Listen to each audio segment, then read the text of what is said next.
Hello दोस्तों, आज अपन 12th क्लास से आरबीसी बोर्ड 12th की जो आपकी क्वेश्चन आता है, explanation the following stanza with reference to the contest, सह प्रश्न व्याख्या कीजिए। तो ये क्वेश्चन अधिकांश विद्यार्थी 5-5 6-6 स्टेंजा को रट के जाते हैं, याद करके जाते हैं और अपने सिलेबस में आरबीसी जो बोर्ड है 12th में कम से कम 5 इसमें पोएम दे रखी है और पाँचों पोएमों को जो विद्यार्थी हैं वो याद करते हैं। तो आज आपके लिए मैं कुछ ऐसा सॉल्यूशन लाया हूँ, ऐसी ट्रिक लाया हूँ ताकि आप इस क्वेश्चन को अटेम्प्ट करेंगे। 100% आप इसको अटेम्प्ट करने वाले हैं क्योंकि आपके सिलेबस में 5 पोएम हैं और इन पाँचों में से आपके 2 पोएम में से स्टेंजा आता है। तो अधिकांश ज़्यादातर चांस होता है जो भी इम्पोर्टेंट पोएम हो उसी में से एग्जामिनर क्वेश्चन पुट अप करता है। तो इसमें देखो आप सबसे पहली एक इम्पोर्टेंट पोएम अपनी ए थिंग ऑफ ब्यूटी और मैं आपके सामने यहाँ पर 3 पोएम की जो एक्सप्रेशन कराने वाला हूँ आपको और समझाने वाला हूँ और मेरी ट्रिक रहेगी फर्स्ट स्टेंजा यानी एक स्टेंजा से अपने को एनकाउंटर करना है पांचों स्टेंजा का, यानी एक तीर से 5 शिकार करेंगे अपन। एक गोली से अपन 5 को एनकाउंटर करने वाले हैं और ये ट्रिक आपके सामने आराम देखो आप किस तरह से आप इसको सोल्व कर सकते हो। अपने को 5 स्टेंजा रटने की आवश्यकता नहीं होगी।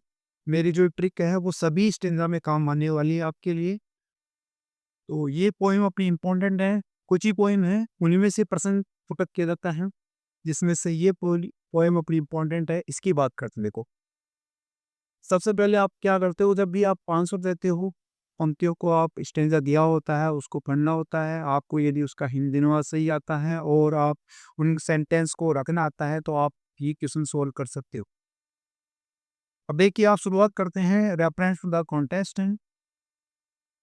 तो इसमें आज्ञा लिखना होता है उसे कविता और कवि का नाम और उसमें जो मुख्य संदेश है वो इसके अंदर लिखना होता है। रेफरेंस का मतलब ही क्या हुई, उसे राइट जो कोई पोइट है और जो पोएम है उसका नाम देना है और कॉन्टेस्ट के अंदर इसमें जो मुख्य बात है वो आपको यहाँ रखनी है। तो इस पोएम की चाहे कोई भी स्टेंजा हो आपको सेम ऐसा का ऐसा जो मैं बता रहा हूँ तरीका वही अपनाना है, आप सोल्व कर लोगे। These lines have been taken from from the poem a thing of beauty. ये जो पंक्तियां हैं कविता ए थिंग ऑफ ब्यूटी से ली गई है, रिटन बाय जॉन किड्स और ये जॉन किड्स के द्वारा लिखित है। In this poem the poet describe the beauty of nature. इस कविता में कवि प्रकृति की सुंदरता का वर्णन करता है। Which help us forget our suffering, जो हमें हमारे कष्टों से क्या करती है, भूलने में सहायता करती है। जो हमें हमारे कष्टों से भूलने में सहायता करती है। Those beautiful objects on the earth make और लाइफ वर्थ। और ये प्रकृति की जो सौंदर्य वाली जो वस्तुएं हैं, सुंदर वस्तुएं हैं पृथ्वी पर, वो हमारे जीवन को जीने योग्य बनाती है। यही बात आपको चाहे इस पोइम से कोई भी स्टेंजा है आपको जो का त्यों रखना है। बस इसी बात को आपको याद रखना है। अब बात करते हैं अपन एक्सप्लेनेशन की। तो देखो इन दीज लाइंस, इन पंक्तियों में, अब जो भी पंक्ति आप यहाँ चाहे ये स्टेंजा हो या दूसरा स्टेंजा हो, कोई भी स्टेंजा हो, आपको ये लिखना है इन दीज लाइंस, इन पंक्तियों में। ही सेज, वह कहता है, कौन कहता है यहाँ, कवि कहता है और कवि कौन है यहाँ पर, जॉन कीट्स है। That A thing of A beauty is Joy forever, की एक सौंदर्य की वस्तु है वो सदा के लिए आनंददायक होती है। और ये बात तो आपकी जो पंक्ति जब ये पोएम शुरू होती है उस समय अबाउट द पोएम के अंदर आपके सामने ये दे रखा है, इसका साफ भी ये बता रखा है कि thing of beauty joy forever, की थिंग ऑफ ब्यूटी है वो क्या भी सदा के लिए लाभदायक है।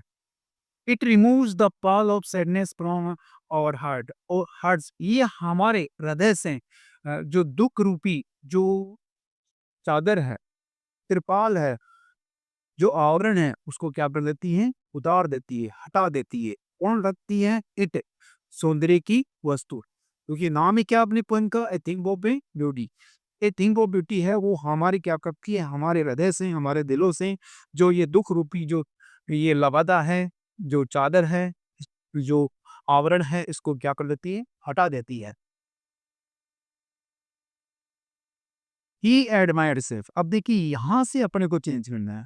ही एडमायर्स, वह प्रशंसा करता है। अब प्रशंसा किनकी करता है? अब यहाँ से आपकी ये पोएम की पंक्तियाँ प्रारंभ हो रही है।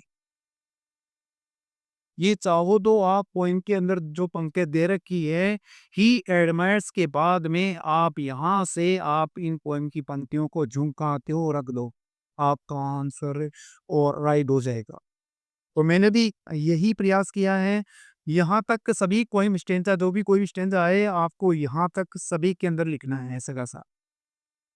कोई भी स्टैन्ज़ा हो, इसको इनकी जो 5 स्टैन्ज़ा है, कोई सा भी स्टैन्ज़ा हो, आपको यही बात इसमें रखनी है। जो मैं लिख रहा हूँ, वो की वही आपको यहाँ रखनी है। और फिर यहाँ से प्रारंभ करना है। ही एडमायर्स से, वह प्रशंसा करता है। अब किनकी करता है?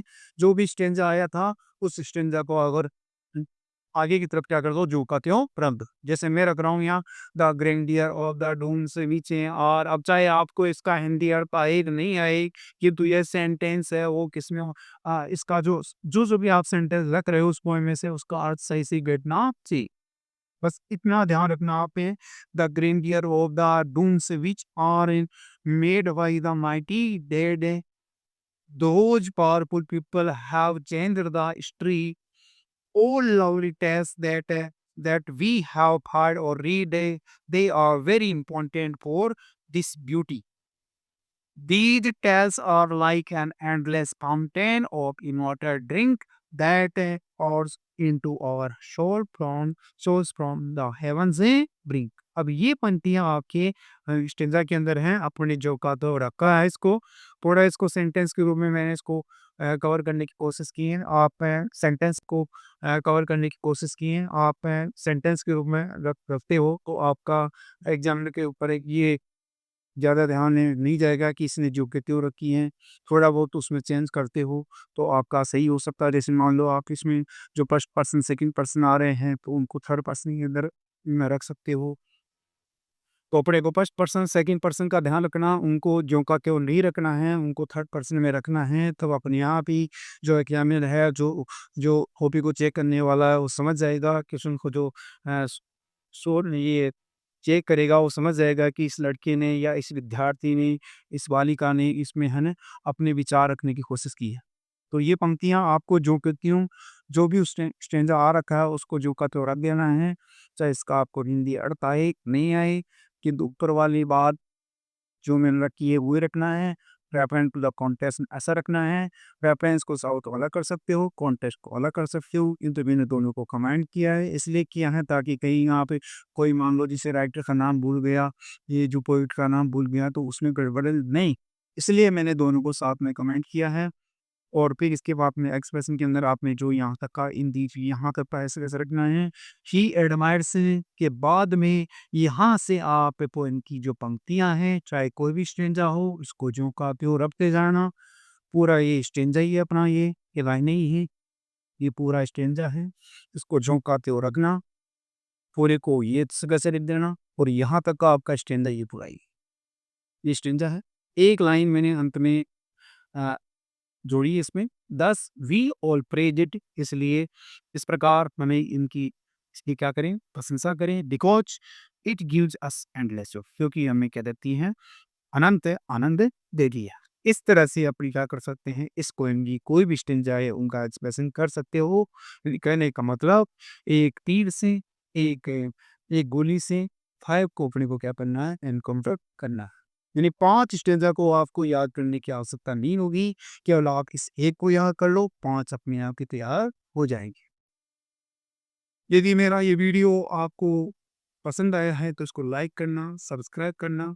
मैं आगे और इसकी जो अपनी आरबी से 12th की जो 2 भी पोएम या 5-4 पोएम और हैं, तो उनमें से जो इम्पोर्टेंट मेरे को लगेगी, वो आपके सामने लाने की कोशिश करूँगा। और मेरा यूट्यूब पर जो वीडियो है, वो English with Yogi ji sir के नाम से हैं, या English grammar and composition with Yogi ji sir के नाम से हैं। तो आपको नहीं मिल जाएगा, आप वहाँ जाना, आप उसको देखना। यदि आपके ये वीडियो मेरा अच्छा लगे तो इसको लाइक करना, सब्सक्राइब करना। Thank you. जय हिंद, जय भारत।